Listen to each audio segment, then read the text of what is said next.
बोललं की लगे मॅनेज झाला, जरा आवाज कमी झाला की जरा आवाज कमी होऊ लागला मॅनेज झाला. म्हणजे शंका कुशंकानं भरलेला आहे सगळं.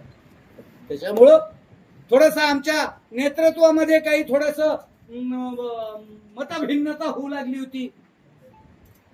बाबांनी जरा दिंडी वाटेतूनच बंद केल्यामुळे आम्ही जरा नाराज झालो होतो.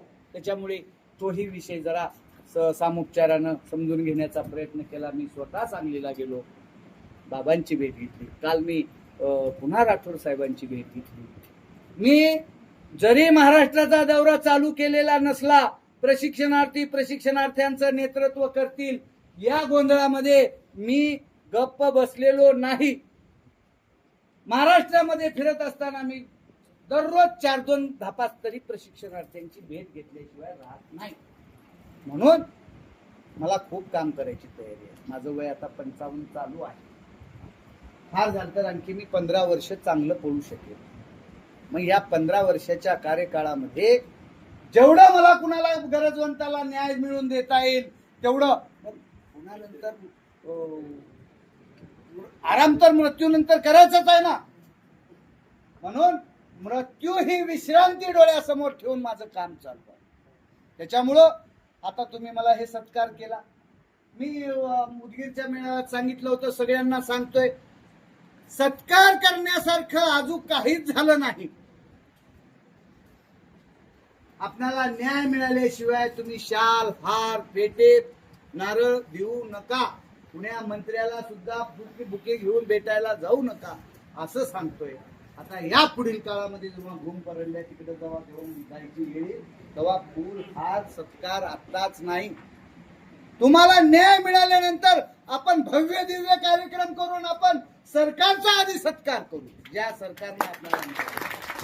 म्हणून आपण आपल्या सत्कारामध्ये वेळ न घालता, वेळ फार कमी आहे, तुम्हाला काही सूचना कल्पना न देता तुम्ही मनानं एवढे एकत्र जमला, मला माझी ऊर्जा वाढली.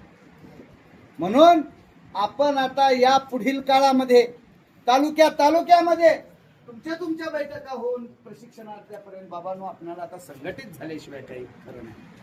संख्येला सरकार घाबरत, ही गोष्ट काळ्या दगडावरची पांढरी रेघ आहे. म्हणून आता आपल्या सगळ्यांना जरा मरगळ आलेली आहे. कारण आता बराच वेळ आता भुकेची वेळ झालेली आहे. 9 वाजता आलेत ना सकाळी 9 पासून आलेले आहात तुम्ही. 11ला, मला तर 11ला सांगितलं होतं. पण ते आपल्या रेश्मा मॅडम कुठे गेल्या?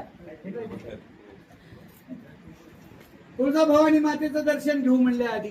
मग तिकडे दर्शनाला जरा थोडासा वेळ लागला, तुमच्यामध्ये यायला वेळ लागला. मी तुळजाभवानी मातेला पण प्रार्थना केली आहे की हे तुळजाभवानी माते, हे तुझ्या लेकराला कायमस्वरूपी रोजगार तात्काळ दे, आणि जे कॉम्पिटेटिव्ह एक्झाम मध्ये तयारी करलेले त्यांनाही जरा बुद्धी दे, आणि आमच्या या तुळजापूर तालुक्यामध्ये सुद्धा बिरदेव निर्माण कर, अशा प्रकारची प्रार्थना मी करतो.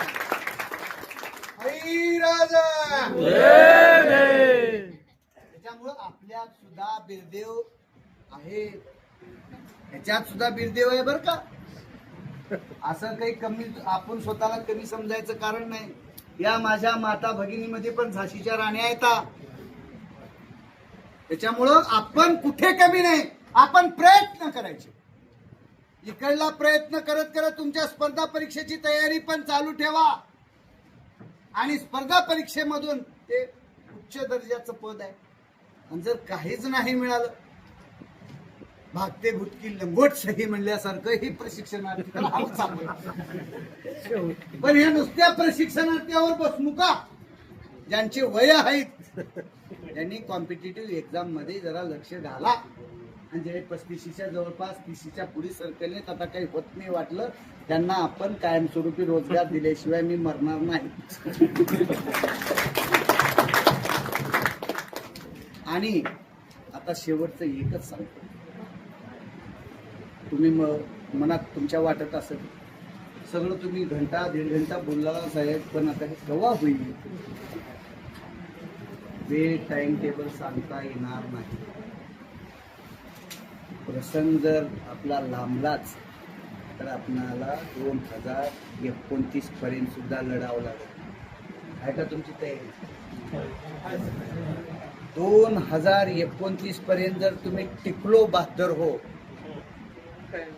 सरकारच्या गळ्यातली हड्डी तुम्ही बनचाल. त्यांना गिळता बी येणार नाही, पाणी पिता येणार नाही तुम्हाला जर न्याय दिल्याशिवाय.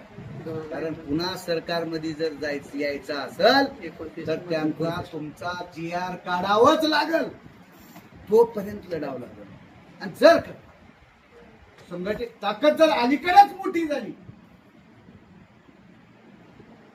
तर पहिल्या झटक्यात सुद्धा आपल्याला न्याय मिळू शकेल. आणि जर असं जर